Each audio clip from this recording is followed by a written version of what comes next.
Haiwezekani mtu mmoja amekaa nje ya Jamhuri ya Muungano wa Tanzania, dada tu, hata ukimwangalia pia rais yake anawaambia watu wakafanya hivyo na wanaenda kufanya kweli, alafu imetokea anaanza kutamba. Anasema bado nitakuja kivingine, lazima tumkamate. Mimi nakwambia DPP, huyu lazima tumkamate. Tuangalie kama tuna extradition agreement with the United States, tuangalie tu, tutafikiri tu.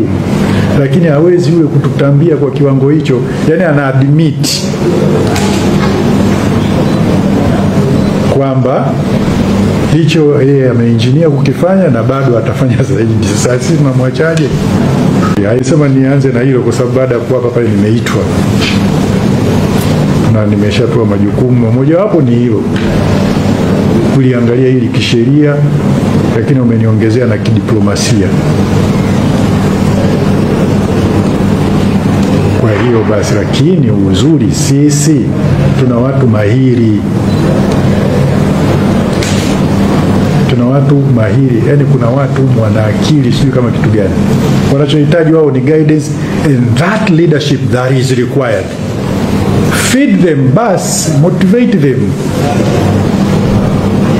Hiyo solution itapatikana ya kisheria na hata kama ya kidiplomasia.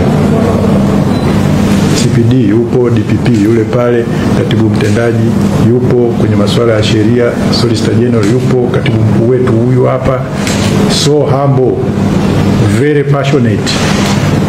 Tumeona mali za watu binafsi zimeharibiwa, tumeona mali za umma zimeharibiwa, including yani gari la ofisi ya mwanasheria mkuu wa serikali linachomwa moto.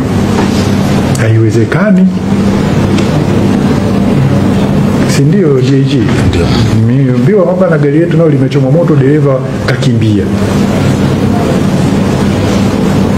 Lakini wanasheria sisi tuko mahiri na mjua tutakuja na solution nzuri. Kule kwenye MTC kule tunataka tukafikiri namna fulani ili tuweze kuishauri serikali vizuri. Najua watu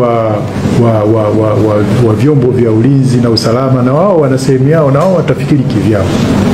Lakini sisi hatuwezi tukasema kwamba lile ni swala la kiusalama tu. Hapana, lile ni swala la kisheria. Yaani sheria zimepuuzwa, zimevunjwa.